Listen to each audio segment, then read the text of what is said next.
بسم اللہ الرحمن الرحیم۔ جو حضرات نماز سے فارغ ہو چکے ہیں وہ اللہ تعالیٰ کے ذکر میں، درود شریف پڑھنے میں آہستہ مشغول رہے۔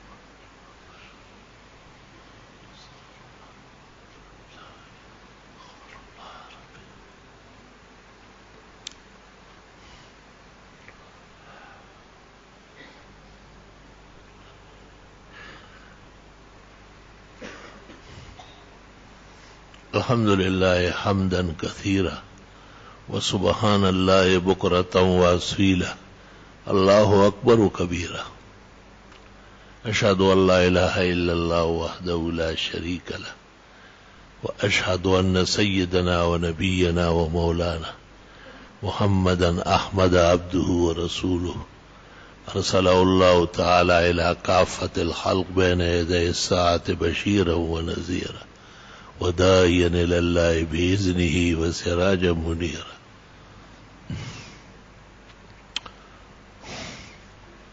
اما بعد فاعوذ باللہ من الشیطان الرجیم بسم اللہ الرحمن الرحیم یا ایھا الذین آمنوا اتقوا اللہ وکونوا مع الصادقین۔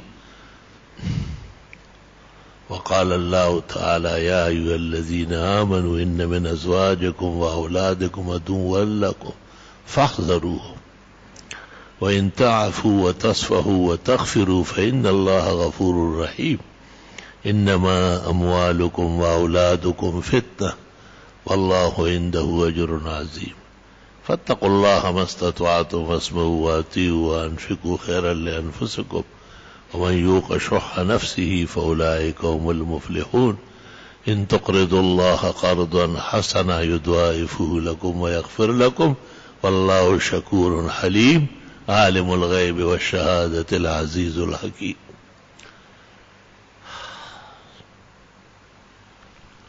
قال النبی صلی اللہ علیہ وسلم الخلافۃ بعدی 30 سنہ ثم تکون ملکا عضدا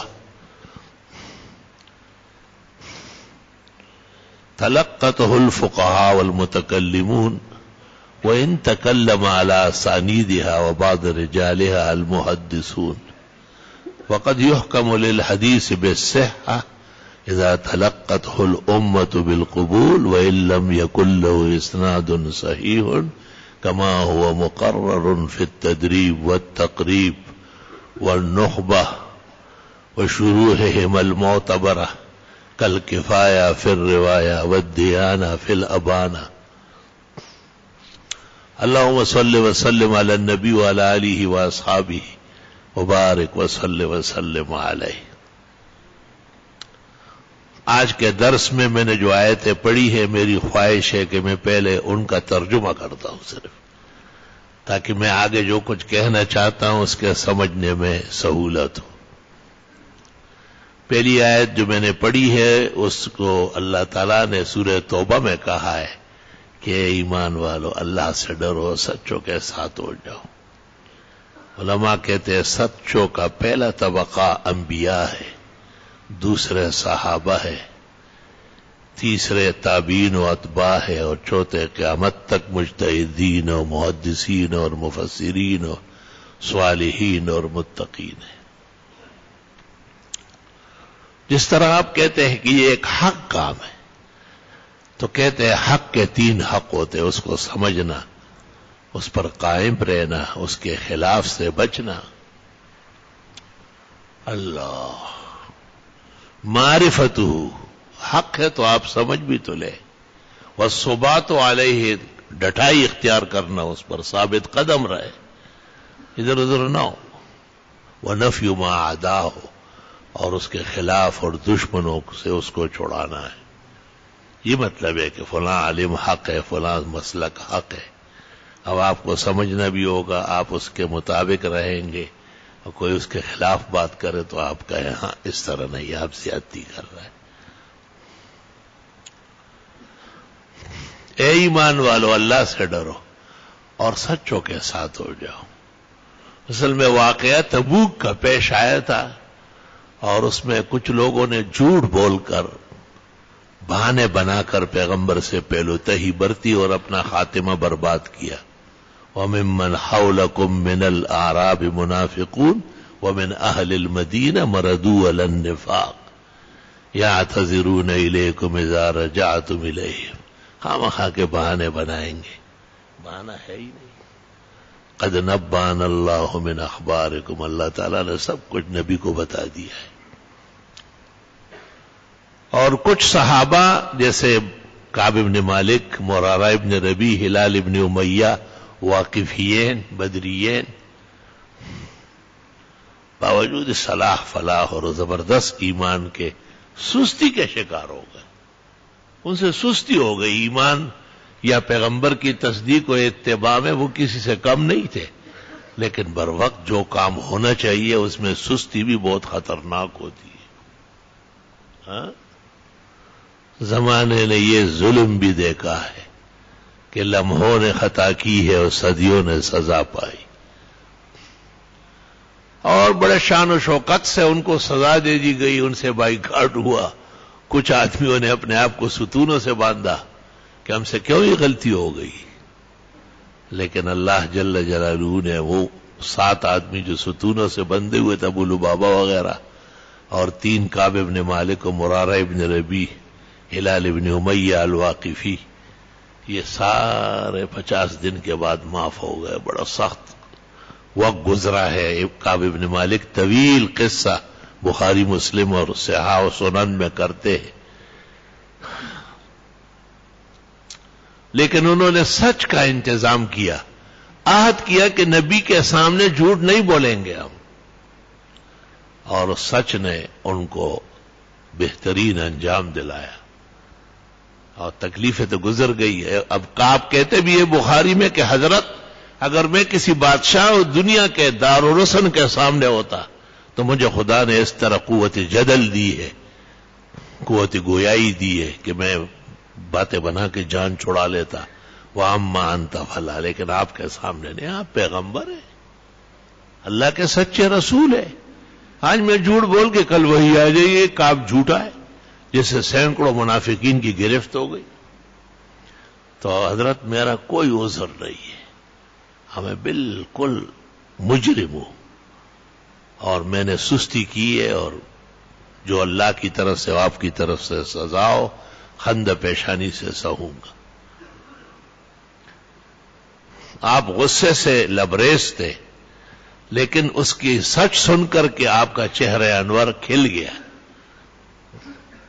آپ نے اس سے کہا کہ میں بھی کچھ نہیں کہوں جب تک اللہ آپ کے بارے میں مجھے نہ کہے۔ لمبا قصہ ہے، اس کو اس وقت بیان نہیں کرتا، آگے مضمون دوسرا ہے جو میں نے آج اختیار کرنا ہے، صرف سمجھانے کے لیے کہ یا ایھا الذین آمنوا اتقوا اللہ، ایمان والو اللہ سے ڈرو، وکونوا مع الصادقین، اور سچوں کے ساتھ ہو جاؤ۔ ہمارا عقیدہ ہے کہ انبیاء علیہ السلام سب کے سب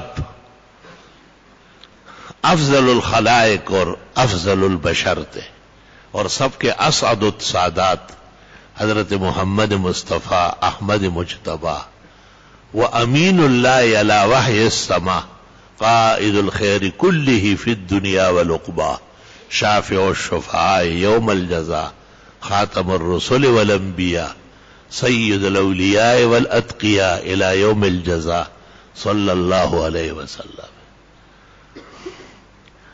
جیسے انبیاء کے وفادار و ایمان والے تھے، اس طرح آپ کے باوفا و باصفا صحابہ ہم اہل السنہ والجماعہ۔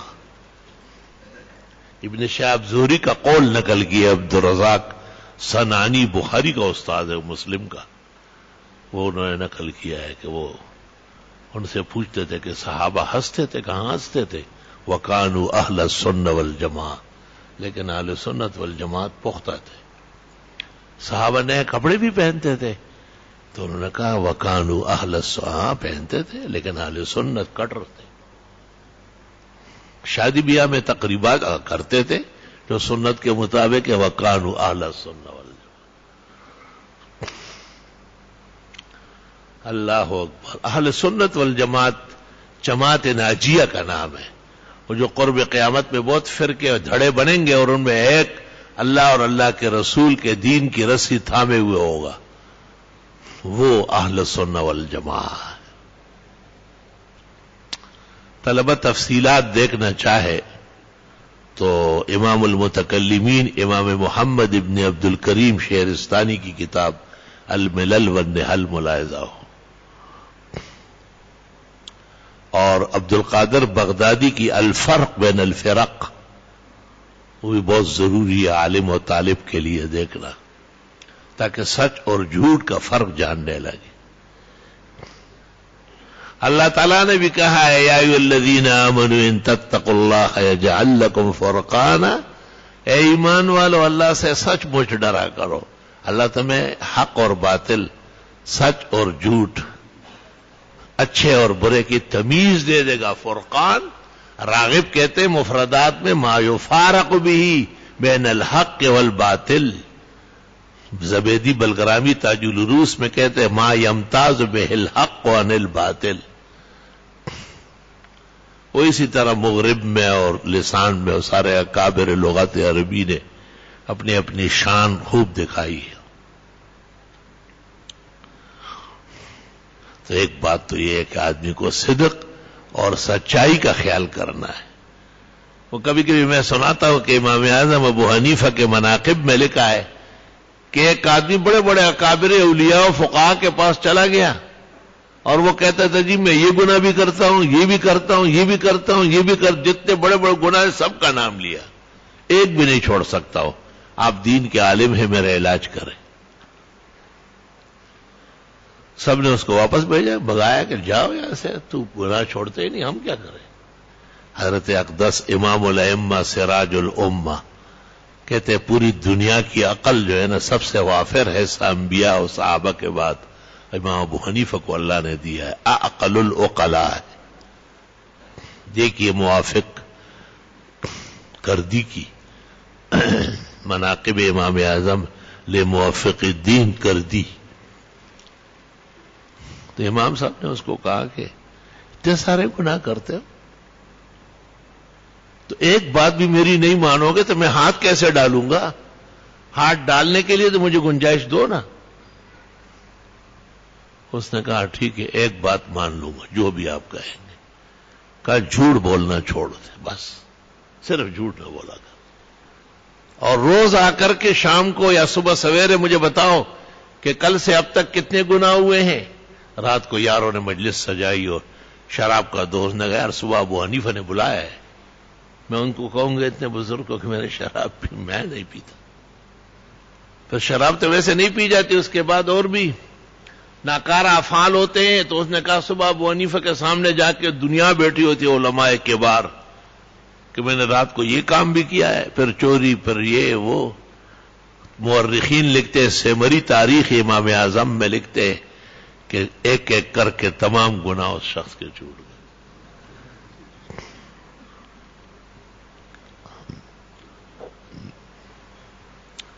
کہتے ہیں کہ ایک بچہ تھا، اس کی عادت ہو گئی تھی جھوٹ بولنا. بہت سمجھایا ان کو کہ بیٹے جھوٹ مت بولو، جھوٹے کے منہ سے شیطان خوش ہوتا ہے اور فرشتوں کو گھن آتی ہے، جس طرح آپ کو پیشاب پاخانے اور بدبو سے گھن آتی ہے. اور فرشتے تو ہمارے پاس رہنا چاہیے، شیطان دور بھاگے. لیکن بس وہ خراب سوسائٹی کا آدمی تھا، تو اس کی عادت تھی کہ جب گاؤں کے قریب آ جاتا تو شور مچاتا، بھیڑ بکری چراتا تھا. ہے بیڑی آ گیا اور میری بھیڑیں کھا رہی ہے، بیڑی آ گیا میری بکری پکڑ لی. لوگ 2 4 5 دفعہ تو باہر بھاگا ہے. بھائی بیڑیا واقعہ آتا رہتا تھا اس زمانے میں جانوروں مویشیوں کے پیچھے. لیکن بعد میں مشہور ہو گئے کہ یہ جھوٹ بول رہا ہے. خدا کا کرنا ایک دفعہ واقعی بیڑی آ گیا اور بھیڑوں کو چھوڑ کے اس کو پکڑ لیا اور اس نے بہت شور مچایا. لوگوں نے کہا یہ وہ مشہور جھوٹا لڑکا ہے گاؤں کے قریب ہو کے. میں تو بعد میں پتہ چلا کہ اس کو کل بیڑیا نے کاٹ دیا، ٹکڑا ٹکڑا کر کے ختم کر دیا. کہتے ہیں پیرانی پیر حضرت اقدس روح الارواح اور سر الاسرار شیخ المشائخ حضرت اقدس شیخ عبد القادر جیلانی اعلی اللہ مقامہ وبتقدس روحی ارواحنا واجسادنا ومآلنا. وہ جو سبق کے لیے روانہ ہو رہے تھے گیلان سے، اسی وجہ سے جیلانی کہلاتے نا، اصل تو گیلانی ہے. تو ماں نے ان کے زاد سفر میں کچھ اشرفیاں چھپا لی اور اس کو کہا بیٹھے یہاں رکھی ہوئی ہے، کبھی ضرورت ہو تو استعمال کرنا. راستے میں چور چکور بھی ہوتے ہیں تو وہ تو آپ کی جیب سے سب لے لیں گے، لیکن یہ اس کو پتہ نہیں چلے گا. اس نے کہا ٹھیک ہے. اور ماں نے ان کو کہا کہ جھوٹ مت بولو، جھوٹا کبھی بھی طالب علم اور عالم نہیں بن سکتا. آپ علم پڑھ رہے ہیں، تمام انبیاء نے جیسے شرک سے منع کیا ہے جھوٹ سے بھی منع کیا. قدرت کو منظور تھا اس زمانے میں، چور چکور لفنگے بہت ہو گئے تھے، راستے پرامن نہیں تھے. قافلہ جا رہا تھا، اس میں پیرانی پیر شیخ عبد القادر رحمت اللہ علیہ طالب علم کی حیثیت سے ساتھ جا رہے تھے. راستے میں ڈاکوؤں نے ناکہ بندی کی اور قافلے والوں سے چیزیں ویزیں چھین لیے. پیرانی پیر شیخ عبد القادر کے پاس جیب میں ادھر ادھر جو کچھ تھا وہ لے لیا. پھر انہوں نے پوچھا کہ اور بھی کچھ ہے؟ کہا اور بھی ہے. کہا وہ کہاں ہے؟ کہا میری والدہ نے یہ ہرجین کے اندر چھپا ہے. اچھا، انہوں نے ہرجین کاٹا تو اشرفی ہے، اشرفی ہے. چوروں کے سردار نے کہا یہ بچے کو میرے پاس لے آؤ. کہا بیٹے آپ کیا کرتے ہیں؟ کہا میں سبق پڑھتا ہوں، دینی کتابیں پڑھتا ہوں اور زیادہ سبق کے لیے بغداد جا رہا ہوں. حضرت کا مزار بھی بغداد میں، حضرت کہ حاضری کا شرف اللہ نے عطا کیا ہے. تو یہ اشرفیاں تو ہم سے رہ گئی تھی، تو آپ نے کیوں بولا؟ کہا آپ نے پوچھا کہ اور ہے، کیونکہ میری والدہ نے ابھی مجھے کہا ہے کہ جھوٹ مت بولو. میں اپنی والدہ کے خلاف نہیں کروں گا. تو بس کہتے ہیں کہ ان ڈاکوؤں پر ایسا اثر ہوا کہ زارو خطار روئے. کہتے وہی معصوم بچہ ہے، اپنی ماں نے اس کو کہا جھوٹ مت بولو، اشرفیاں جائے سب کچھ جائے. انہوں نے کہتے عمر بھر کے لیے، بس وہ آخری دن تھا، یہ تمام سامان قافلے کو واپس کیا، حضرت سے معافی مانگی کہ ہمارے لیے بھی طالب علمی میں دعا کیا کرو. ایک جماعت تھی فرشتوں کی جو چل بسی. بخاری شریف میں ہے کہ رسول اکرم صلی اللہ علیہ وسلم کے بارے میں ہرقل روم بادشاہ روم نے ابو سفیان سے کچھ سوالات کیے اور جوابات لیے. ان میں ہی بھی انہوں نے کہا کہ وہ کبھی وعدہ خلافی کرتے ہیں یا جھوٹ بولتے ہیں؟ انہوں نے کہا نہیں، نبی جو اپنے آپ کو کہتے ہیں نہ وعدہ خلاف ہے اور نہ کاذب ہے. بعد میں کہتے ہیں مجھے خیال ہوا کہ میں کہوں، دیکھو حالانکہ مشرکین کا بڑا ہے، لیکن یہ لوگ میرے بارے میں مکہ جا کے کہیں گے کہ ابو سفیان نے وہاں جا کر کے بادشاہ روم کے دربار میں جھوٹ بولا ہے، اور جھوٹا مشہور ہونا بہت خطرناک بات ہوگی. توبہ توبہ توبہ. ہمارے مسلمانوں کو خیال کرنا چاہیے. یہ ہمارے منصور بھائی کہیں کا ذکر کرتے ہیں کہ وہاں کے جب مسلمان ہوتا تھا تو ہندو ان کو کہتے تھے مسلمانوں کی جھوٹ بول رہا ہے. مسلمان کے ہاں تو جھوٹ بہت بڑا گناہ ہے. وہ تو بات ہے تمہارے، بتاؤ تم کیا. جب یہ مضمون ذہن نشین ہو گیا تو اب ایک اور آیت جو میں نے خطبے میں پڑھی ہے سورہ تغابن سے، یا ایھا الذین آمنوا، اے ایمان والو، ان من ازواجکم واولادکم عدوا لکم فاحذروہم، تمہاری بعض بیویاں اور بعض اولاد دشمن ہے تمہارے، بچ کے رہو ان سے.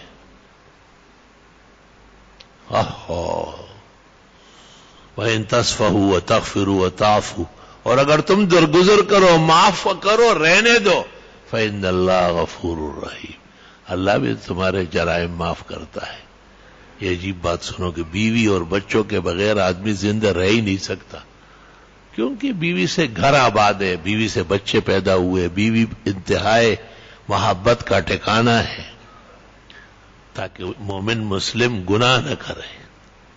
کہ گناہ سے، گناہ کو عربی میں زم کہتے ہیں، یہ اصل میں زنب سے ہے، زنب دم کو کہتے ہیں. جیسے کسی جانور کا دم کٹا ہوا اور پیچھے سے اس کا سب کچھ نظر آتا ہے. لگڑ لم چے کٹشی نکو کونے کارشی انورسی. اسی طرح جب آدمی گناہ کر لیتا ہے تو وہ اللہ کے دربار میں پاک مخلوقات کے سامنے بالکل ننگا ہو جاتا ہے، اس کی کوئی عزت و آبرو نہیں ہوتی. استغفر اللہ. اب پھر فرمایا کہ صرف بیوی بچے کیا، انما اموالکم و اولادکم فتنہ، مال اور اولاد بھی فتنہ ہے. کسی کے پاس پیسے آ جائے تو پھر وہ کہتے ہیں نا گلشن اچھی جگہ نہیں ہے، ڈیفینس ٹھیک ہے. وہی گلشن میں کیا نقصان تھا؟ سب سے بڑی بات ہے کہ احسن العلوم جیسے مرکز توحید و سنت گلشن میں ہے، اور سب سے بڑی بات ہے کہ احسن العلوم پورا نقشہ ہے جنت الفردوس کا. الحمدللہ، اللہ قائم دائم مثمر منتج رکھے. تو اس باولے کو دیکھو تھوڑے سے پیسے بڑھ گئے تو اب یہ دیوانہ جو ہے مجنون. اب یہ ڈیفینس کیا چیز ہے؟ ڈیفینس کا تو مجھے پتا ہے جو قرآن کے سامنے بیان نہیں کر سکتا ہوں. ہر وہ جگہ، وہ مکہ و مدینہ کیوں نہ ہو، اسلام اور ان کی عظمت سے بلند و برتر ہے. یہ تو نہیں کہا جائے گا کہ وہاں کمزور لوگ نہیں. ابھی میں نے آیتیں پڑھی، اللہ نبی اور صحابہ کو کہتے تھے تمہارے آس پاس، اور خود مدینہ میں گندے لوگ رہتے ہیں. وَمِمَّنْ حَوْلَكُمْ مِنَ الْأَعْرَابِ مُنَافِقُونَ وَمِنْ أَهْلِ الْمَدِينَةِ. امام ابو حنیفہ حج کے لیے آئے تھے، مسجد نبوی میں امام مالک سے ملاقات ہوئی. مالک نے پوچھا کون ہو، کہاں سے آیا؟ آپ نے کہا ابو حنیفہ ہوں، کوفے سے آیا ہوں.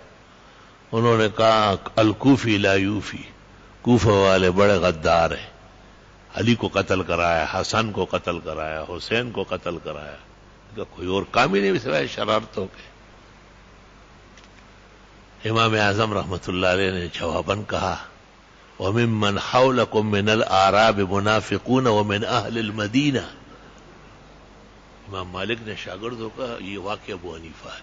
اتنا زبردست استدلال کوئی نہیں کر سکتا. مطلب حضرت کا یہ تھا کہ آیت کا یہ مطلب تھوڑا ہی کہ مدینے کے سب لوگ خراب تھے. خراب لوگ ہر جگہ اچھے ابھرے ہوتے. ضروری تو نہیں کہ میں بھی علی کا مخالف ہوں، حسن و حسین کا. اور اسلام کے ارکان ہے، اسلام کے ستون تھے. ہمارے ائمہ ہیں اہل سنت والجماعت کے اکابر اولیاء و صلحاء ہیں. تو آج کل ایک عجیب تماشا بنا ہوا ہے کہ ہماری تبلیغی جماعت جو ہے، ہمیں بات ختم کرنی پڑے گی تو لمبی ہوتی جائے گی. تو تبلیغی جماعت یہ عوامی پیغام ہے دین کا عوام کے لیے، کیونکہ الحمدللہ مخصوص طبقہ تو ہم سے پڑھ رہا ہے.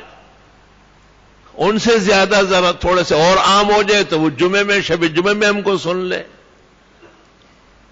لیکن وہ جو خطرناک جگہوں میں، مارکیٹوں میں ہے، کھیتوں میں ہے، پتہ نہیں کہاں کہاں سے لوگوں کو پکڑتے ہیں اور ان کو ایسا پکا تبلیغی بنا لیتا ہے کہ میں آپ کو کیا کہوں. تو ظاہر ہے بمقتضائے بشریت بعض مولوی بھی خلاف ہو جاتے ہیں، بعض لوگ بھی. تبلیغ والے غریب مسکین لوگ ہیں. مسکین اس معنی میں نہیں کہ پیسے نہیں، بہت مالدار لوگ ہیں. لاہور میں ایک شخص نے مجھے تبلیغی بزرگ کا کہا کہ میں ایک مسجد بنوا رہا ہوں، یہ بزرگ مجھے کہہ رہے کہ یہ مت بناؤ، بس تبلیغی مسجد بناؤ. کہا میں نے کہا کتنے چاہیے؟ کہا 50 کروڑ. کہا میں نے 1 کروڑ دے دیا. پھر بھی مجھے کہا کہ یہ تو دے دیا لیکن اس کو بند کرو. مجھے کہا یہ کہا، میں نے کہا صحیح نہیں کہا.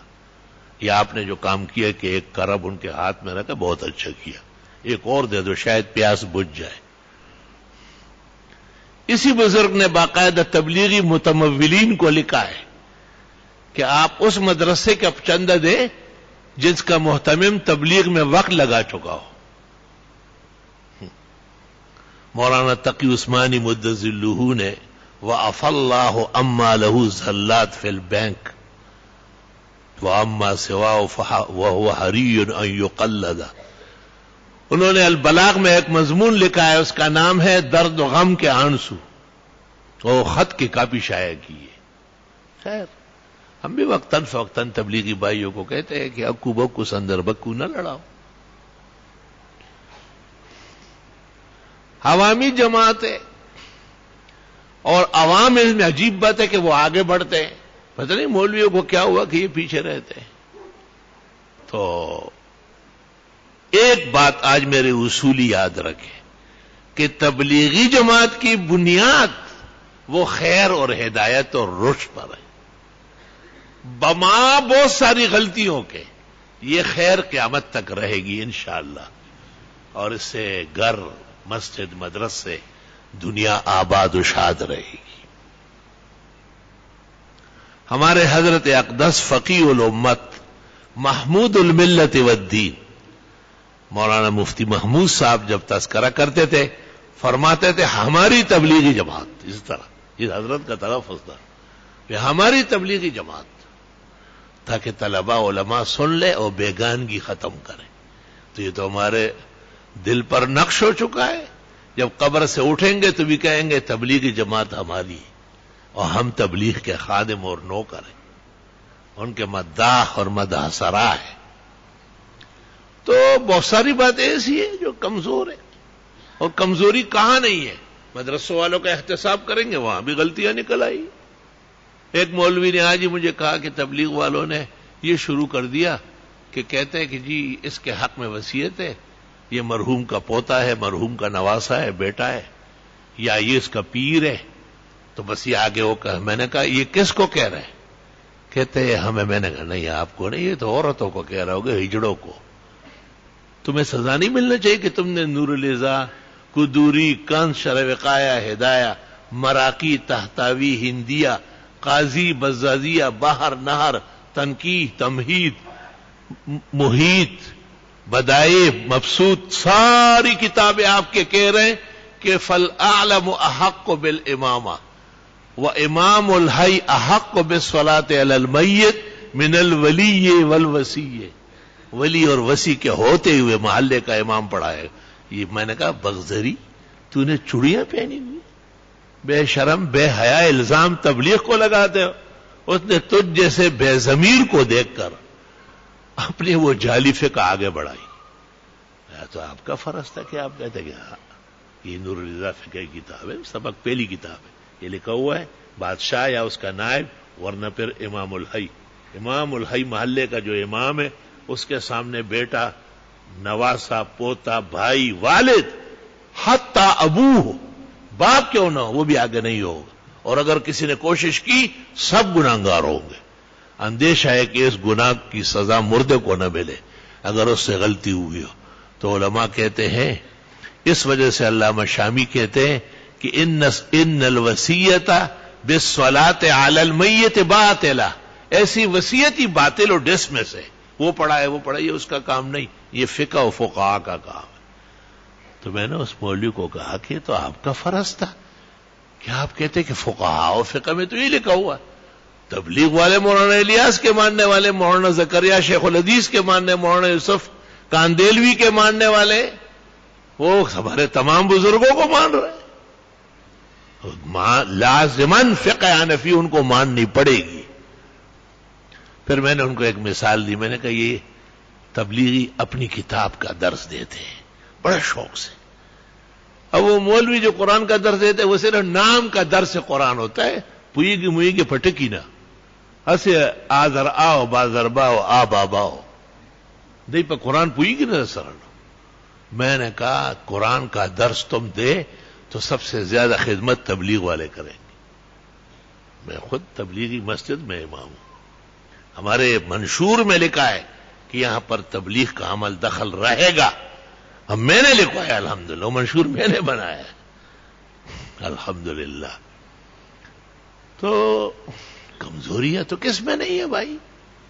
یہ جو ننگے سر والے ہیں یہ کس کی پیداوار ہے؟ یہ غلط مولوی جاہل امام کا پیداوار ہے.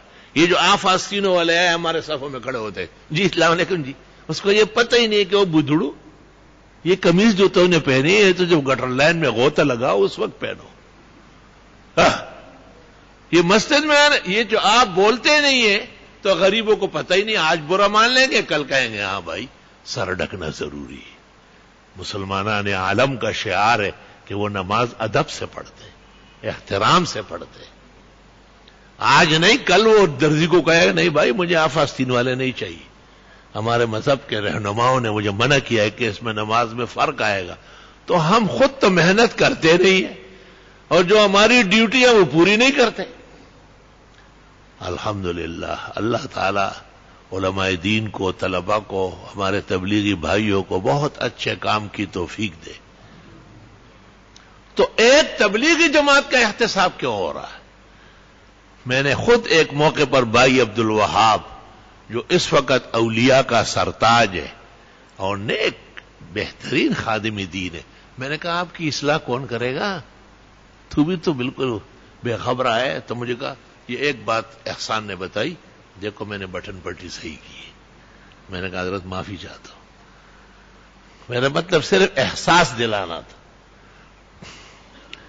اور اتنا تیز کشف میں نے دنیا میں نہیں دیکھا جتنا اس شخص کو ہوتا ہے. کسی کو کشف کا پتہ نہ ہونا، اس کو وہاں بٹھا لو، ذرا تماشا دیکھو کیا کر رہا ہے. میں جا رہا تھا اور یہ ساتھ چادر اوڑا ہوا تھا، طارق جمیل، اس کو ہر وقت سردی لگتی ہے، اور اس نے مجھے دیکھ کر السلام علیکم. وعلیکم السلام، بس چلا گیا. اور مولانا احسان نے مجھے دیکھا، کہا بھائی عبداللہ آپ سے ملاقات ہوئی؟ میں نے کہا نہیں. کہا بھائی ملاقات تو کر کے جاؤ، اتنے کراچی سے رائیونڈ آئے، ملاقات کی بھائی بری بات ہے. مجھے مجبور کیا، میں اندر گیا. میں نے کہا یار ان کے تقریر کا اعلان ہوا ہے، کہ یہ بات ان سے کر لو. میں نے کہا، انہوں نے کہا نہیں تو اعلان والے بیٹھے رہیں گے اور آپ سے بات کریں گے. تو آپ یقین کر لیں اس وقت بھائی عبدالوہاب نے 2 واقعات مفتی محمود صاحب کے اور 2 واقعات حضرت بنوری کے سنائے.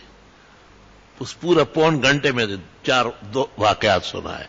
اور حضرت اقدس فقیہ الامت مفتی محمود کا یہ واقعہ سنایا کہ ہم ایک ایسے ملک میں گئے تھے کہ بہت اچھے کام کی توقع تھی، لیکن ہمارے خلاف غلط سازش ہو گئی اور حکم ہو گیا ٹیلی ویژن پر اور ریڈیو اخبارات میں کہ یہاں کسی قسم کی تبلیغ نہیں ہو سکتی.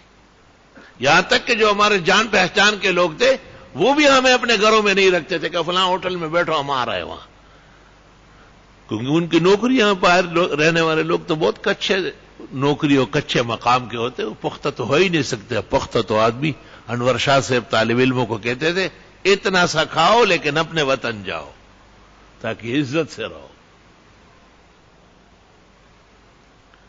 تو کہا کہ اچانک ہمیں پتہ چلا کہ ایک سرکاری اجلاس ہے، اس میں ملکوں کے مندوبین ہیں اور پاکستان کی طرف سے جو وفد آیا ہے اس کا سربراہ مولانا مفتی محمود صاحب ہے. ہم نے کہا یہ کام تو ضروری ہے، حضرت کو تو آگاہ کرنا ہے. ہم نے ایڑی چوٹی کا زور لگایا اور وہاں تک پہنچے جہاں حضرت کا قیام تھا. ہم نے رکا بھیجا، حضرت نے فوراً بلایا. ہم نے عرض کیا کہ حضرت ہم یہاں پہنچے، ہمارا تو کام ہے یہ ملکوں میں گھومنا پھرنا، لیکن یہاں تو بہت سخت پابندی لگ گئی، ایسا تو کبھی ہوا ہی نہیں. حضرت صاحب نے کہا کہ بس ابھی 1-2 گھنٹے کے بعد اجلاس شروع ہو رہا ہے، میں کوشش کروں گا کہ سب سے پہلے یہ بات ہو جائے. اللہ تعالیٰ نے عبقری شخصیت دی تھی، مثال نہیں ہے قابلیت و لیاقت و غیرت اور ہستی منوانے کی. چنانچہ حضرت نے وہاں پر ایک رکا لکھا کہ اس اجلاس کے سلسلے میں چند ضروری باتیں شروع میں کرنا چاہتا ہوں. آپ نے قیام امن پر کلام شروع کیا تو بادشاہ جو اس ملک کا تھا وہ سن رہا تھا. اس نے کہا یہ کہاں سے، یہ امن کہاں سے آئے گا؟ آپ نے کہا اس کے لوگ ہیں، وہ انسانوں کو سمجھاتے ہیں، اچھائیاں سکھاتے ہیں، خود بخود امن آ جاتا ہے. بادشاہ نے کہا ان لوگوں کو بھیج دو نا یہاں. فرمایا آ چکے ہیں، تم نے پابندی لگائی. آپ غصے ہو گئے بادشاہ اپنے عطاشی پر. اس کو کہا جلدی کرو، اعلان کرو کہ اس قسم کی تبلیغی جماعت جو رائیونڈ اور نظام الدین دونوں جگہ سے بزرگ گئے تھے ان پر کسی قسم کی پابندی نہیں، وہ پورے ملک کے طول اور عرض میں تبلیغ کر سکتے ہیں. بھائی عبدالوہاب یہ بیان کرتے ان کا چہرہ آنسوں سے تر بتر ہو گیا. 100 سونار کے 1 لوہار کی لا الہ الا اللہ. ہمارے سارے اکابر، ہمارے سارے اسلاف، شیخ الاسلام شیخ العرب والعجم حضرت مولانا حسین احمد صاحب مدنی اعلی اللہ مقامہ. اللہ وہ فرماتے تھے بھائی یہ عوام سے میواتیوں سے تو بات ہی نہیں کر سکتے اور آپ ان میں بڑے بڑے جو نا اچھے لوگ پیدا کیے. اور مولانا الیاس کو جو تکلیف پہنچی ہے وہ بیان کرنے کی نہیں، میری ہمت نہیں ہے. وہ کیسے کیسی باقاعدہ روزانہ کی پٹائیاں ہوئی ہیں ان کی، لوگوں نے پیٹا ہے ڈنڈوں سے، پھر بھی اس کو کہا ہے کہ اتنا تو مارا ہے آپ نے مجھے، میری بات بھی سن لو. تو وہ پھر انسان ہوتا تھا، آخر انسانوں سے پیدا ہوتا تھا، روٹی کھاتا تھا، گھاس تو نہیں کھاتا. اچھا بولو کیا کہنا ہے. وہ شخص پھر عمر بھر کے لیے نکلا ہے، اس نے کہا بس اب میں یہی کروں گا اور کوئی کام نہیں کروں. ایسی استقامت اللہ نے عطا فرمائی تھی. اور ان کا جو یہ بیٹا ہے مولانا یوسف صاحب امیر دوم، جس نے پوری دنیا میں تبلیغ متعارف کرایا، یہ جید عالم ہے. اور ان کا علم ہمارے حضرت شیخ مولانا یوسف بنوری کے اندازے میں حضرت شیخ الحدیث جو ان کے استاذ اور ان کے پیر اور سب کچھ تھے، سسر بھی تھے، ان سے زیادہ مولانا محمد یوسف کا علم ہے. 2 کتابیں ان کی دلیل ہے، ایک امانی الاخبار فی شرح معانی الاثار وهو يدل على غزارة علمه وسعة اطلاعه في الاحاديث والاثار. حضرت بنوری لکھتے ہیں فقہ اہل العراق کے تکملہ میں، تو دوسرا حیات الصحابہ. تو یہ مولانا محمد یوسف صاحب بالکل مطلق تبلیغ کو نہیں مانتے تھے کہ یہ والے صاحب نے کیا جاہل والا کام شروع کیا ہے، یہ نمبر ہے وہ نمبر ہے ادھر جاؤ، اس سے تھوڑا دین آتا ہے. مولانا الیاس صاحب تار و قطار روتے تھے، وہ کہتے تھے یہ ایک ہی لڑکا ہے، یہ تو تبلیغ مانتے نہیں. کیسے مولانا حسین احمد صاحب مدنی کہتے تھے تو چلا جا تو یہ صحیح ہو جائے. اچھا جب حضرت مولانا الیاس صاحب کا انتقال ہوا اور جنازے میں مولانا یوسف کی دستار بندی کی گئی، اور اس کے بعد جو مولانا یوسف نے تبلیغ شروع کی، یہاں تک کہ سالانہ اجتماع اس زمانے میں لاہور میں ہوتا تھا، اجتماعی تقریر کے دوران انتقال ہوا ہے. جان ہی دے دی جگر نے آج پائے یار پر، عمر بھر کی بے قراری کو قرار آئی گیا. کمزوریاں کیا مطلب ہے؟ کمزوریاں کس میں نہیں ہے؟ ہمارا عقیدہ ہے کہ ابو بکر عمر عثمان و علی بھی معصوم نہیں ہے. معصوم تو انبیاء ہے اہل سنت والجماعت کے ہاں، غیر نبی کے لیے تو عصمت نہیں ہے، لیکن مقام ہے، افواہ ہے، رتبہ ہے، صلاح ہے، فلاح ہے. جن کے ناموں پر ہم فخر کرتے ہیں، دن رات ذکر کرتے، یہ بھی بشر و انسان ہے، ان کی خطیات بشریہ مسلم ہے. پیغمبر خود مسلم کی حدیث میں کہتے ہیں کلکم خطاء، تم سب سے غلطیاں ہو رہی ہے، وخیر الخطاء التواب، بہترین خطا کار وہ ہے جو جلدی توبہ کر لے. ربنا ظلمنا انفسنا وَإِن لَّمْ تَغْفِرْ لَنَا وَتَرْحَمْنَا لَنَكُونَنَّ مِنَ الْخَاسِرِينَ. آدم علیہ السلام جو سمجھ گئے کہ شجر ممنوعہ کا ارتکاب ہوا، ایسا ہونا نہیں چاہیے تھا. اللہ نے کہا تھا لَا تَقْرَبَا هَٰذِهِ الشَّجَرَةَ فَتَكُونَا مِنَ الظَّالِمِينَ. تو آدم علیہ السلام فوراً معافی مانگنے لگے. معافی تو بہت دیر سے ملی ہے، 40 سال یا 200 سال بعد ملی ہے، لیکن انہوں نے دیر نہیں کی. یہ اللہ کی مرضی ہے کب معاف فرمائے. لیکن ابلیس علیہ اللعنہ، شیطان بے ایمان، اول درجے کا شریر اور مفسد، اس نے کہا انذرنی الی یوم یبعثون، بس قیامت تک کی مہلت دے دو، میں ان کو ایسا کر دوں گا. ان کی وجہ سے مجھے گمراہ کر رہے. دیکھو الٹا پلٹا چل پڑا. حق تعالی نے کہا انک من، جو چاہو لے لو، دفع ہو جائے یہاں سے. فاخرج منها فانک رجیم، پرے ہٹ لعنتی کہیں کا، جو تیری بات مانے گا ان سے میں جہنم بھر دوں گا، اور جن کا مجھ پہ ایمان و توکل ہے تو کچھ بھی نہیں بگاڑ سکتا ہے ان کا. میرے ساتھ ایک چھوٹا سا ایک غریب سا آدمی آتا ہے، دیوانہ سا ہے، شروع ہو جائے پھر بس نہیں کرتا. کبھی کبھی میں اکثر ناراض ہوتا ہوں اس پہ. تو ذرا دیکھو، تو وہ کہہ رہا ہے میں آج آ رہا تھا آپ سے ملنے، شیطان سامنے آیا اور اس نے مجھے کہا کائے کو جا رہے ہو، تیری کون سی عزت ہے وہاں، دیکھتے ہی تجھے گالیاں دیں گے. میں نے کہا پرے ہٹ، وہ دین کا سردار ہے، رہنما ہے، میرے استاد ہے، میں ضرور دیکھنے کا. بڑا مقابلہ دیر تک رہا، اتنے میں بس آ گئی، میں چڑھ گیا، شیطان وہی رہ گیا. میں نے کہا بیٹو وہی چائے لاؤ، پراٹھا لاؤ. اچھا جی یہ 1000 روپے بھی رکھو، معاف کرنا یار. کیسا خوش ہے میں نے ایسے شیطان کا مقابلہ کیا. مجھے کہا وہاں مت جاؤ گلشن، وہ تو لوگ ایسی ویسی تیسی کر دیتا ہے، کیا ضرورت ہے. میں نے کہا پرے ہٹ بھائی مان، وہاں نہیں جاؤں گا تو مسئلے کہاں سیکھوں گا؟ آہا سبحان اللہ و بحمدی سبحان اللہ العظیم۔ تو میرے عزیزوں اور میرے بھائیوں، ایک دفعہ یہاں ہم بچوں کا قرآن شریف ختم ہو رہا تھا، تو قرآن شریف جب ختم ہوتا ہے علماء کہتے ہیں کہ جتنے لوگ شریک ہو سب کو اللہ ختم قرآن کا اور حفظ قرآن کا اجر دیتا ہے۔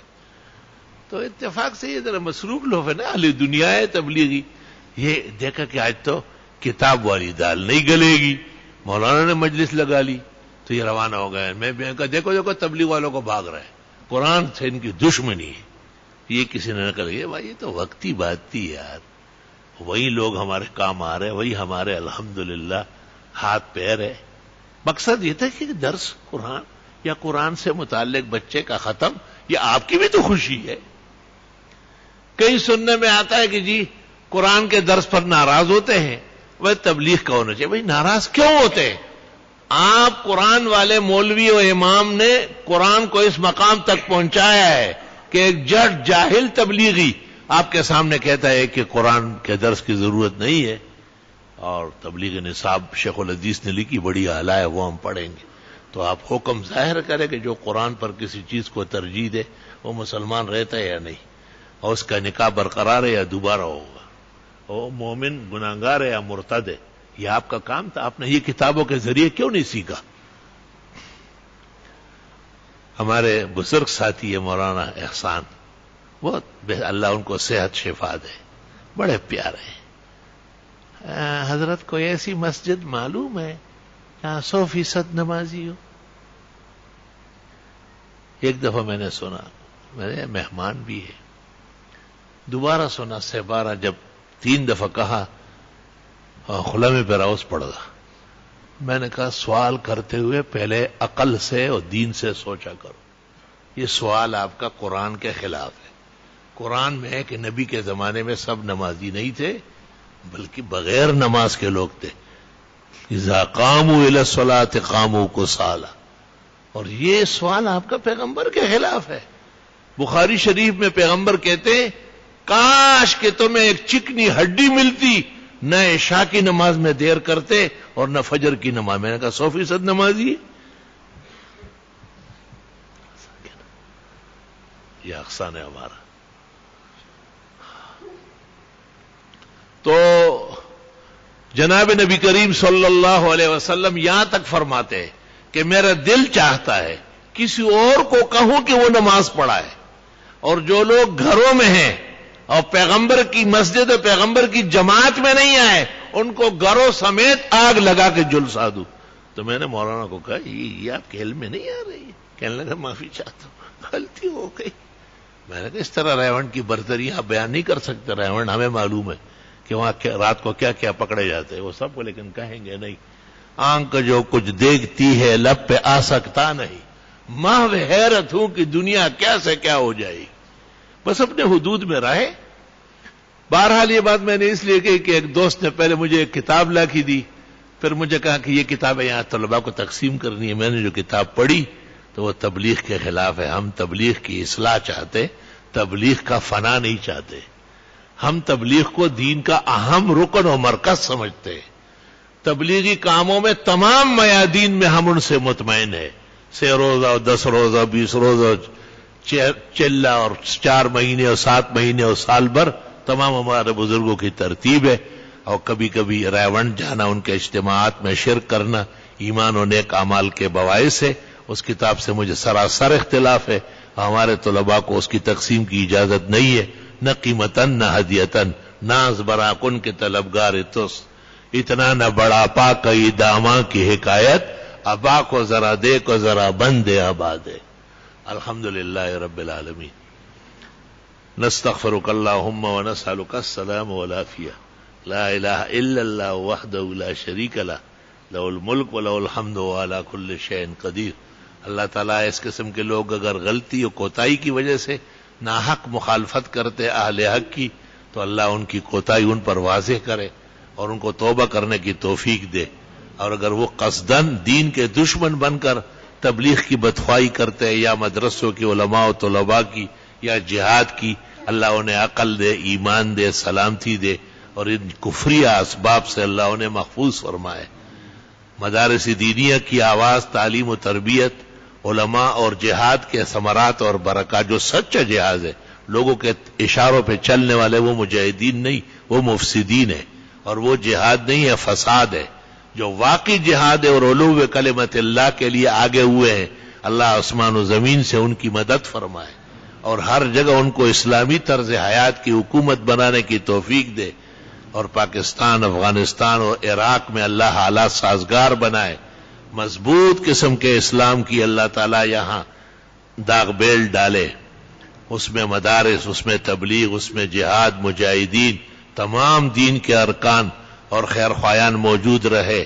اللہ ان سب کا چشمہ جاری تا قیامت جاری ساری فرمائے، تبلیغی آوازیں سربلند فرمائے اور ان کی روشنیاں بڑھائے، انہیں پاکستان میں اور پورے دنیا میں ہر جگہ جانا آسان فرمائے، اور ان کے نمازی بنانا، ان کے لوگوں کے داڑیاں رکھوانا، گھروں میں پردے کا اہتمام ہونا، بچوں کو اسکول کالج سے نکال کر مدرسوں میں بھیجنا، یہ آنکھ کو دیکھا حال ہے، کوئی اندھا بھی اس کا انکار نہیں کر سکتا۔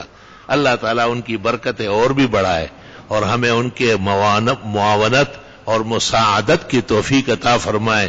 جتنی غلطیاں اور کوتاہیاں ان کتاب میں بزرگوں کے حوالے سے ہے وہ درست ہے، اور واقعی تبلیغ میں یہ کمزوریاں ہیں، لیکن ان کمزوریوں سمیت تبلیغ خیرخواہی کا نام ہے، تبلیغ دینی پیغام بڑھانے کا نام ہے، تبلیغ والے قرآن و سنت پر ایمان رکھتے ہیں، تبلیغ قرآن و سنت کے مقابلے میں کسی چیز کے قائل نہیں۔ اگر کوئی ایسا ہو تو وہ اس کی اپنی ذاتی رائے اور غلطی، اللہ اسے بھی معاف فرمائے اور اچھا سوچنے اور ماننے کی توفیق عطا فرمائے۔ اللہ سبحانہ و تعالی بھائی عبدالوہاب کی عمر میں برکت دے، مولانا احسان صاحب کو صحت شفا عطا فرمائے، اور یہ دوسرا مبلغ جو ٹیلی ویژن اور انارکیاں پھیلا رہا ہے، خدا اس کو زندقت و الحاد سے توبے کی توفیق دے، لوگوں کو خوش کرنے کے بجائے اللہ تعالیٰ اس کو اپنی رضا و خوشنودی کی طلب صادق نصیب فرمائے۔ اس سلسلے میں اگر ہم سے کمی کوتاہی ہو اللہ ہمیں معاف فرمائے۔ تمام حاضرین کی اللہ دعائیں قبول فرمائے، جن کے لیے یہ فکر مند ہے اللہ ان کے حق میں بھی دعا قبول فرمائے۔ ہمارے بزرگ محمد انور شاہ کے نانا کے بھائی محمد لائق کل رات کو دفن ہو گئے، زور میں فوت ہوئے، اللہ تعالیٰ ان کی مغفرت فرمائے۔ ان کے چھوٹے بھائی محمد امان اور ان کے بڑے بھائی حاجی محمد دراز اور ہم سب کے رہنما مولانا محمد غلام صاحب جو عزیزم حافظ قاری محمد انور شاہ حفظہ اللہ کے نانا تھے، اللہ ان کی بھی مغفرت فرمائے، اور اس راہ سے جتنے بھی اہل حق گزرے ہیں، مسلمان گزرے ہیں، کلمہ گو گزرے ہیں، اللہ ان کی قبر جنت کا باغ بنائے۔ اللہ سبحانہ و تعالی ان کا انجام اور ہمارا بخیر فرمائے، بروز حشر رسول اکرم صلی اللہ علیہ وسلم کی شفاعت نصیب فرمائے۔ اپنے خاص فضل کرم بالائے کرم سے اللہ سبحانہ و تعالی ہمیں جنت الفردوس نصیب فرمائے۔ ہمارے ایک اور بھائی نعمان یہاں آئے ہیں، انہوں نے اپنے ایک چچا کا ذکر کیا جن کی ایک بچی 4 سال کی کل اپنے گھر کے غسل خانے کے پانی کے بالٹی میں گر کر فوت ہو گئی۔ اللہ تعالی بچی کو ان کے لیے شافعہ و مشفعہ بنائے، آخرت کا توشہ و ذخیرہ بنائے۔ ہمارے گھروں میں ہماری بابیوں کو، بہوؤں کو، بیٹیوں کو، ماؤں کو بچوں کا خیال رکھنے کا طریقہ سلیقہ نصیب کرے۔ بچے تو آگ سے بھی کھیلتے ہیں اور پانی میں بھی ڈوبتے ہیں، اللہ اپنا حافظ و ناصر معین و مددگار ہم بڑوں کے بھی اور ان چھوٹوں کے بھی اور پورے عالم کے مسلمانوں کی اللہ حفاظت فرمائے۔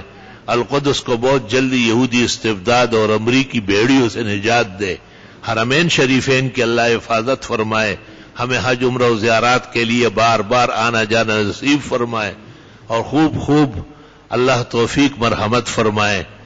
حاضرین مجلس کی جو آرمانیں ہیں مرادیں اللہ پوری کرے، جو تکلیف اور رنج بیمار ہے اللہ انہیں صحت و شفا دے، جن کے جو مرحومین ہیں اللہ تعالیٰ جنت و مغفرت نصیب فرمائے۔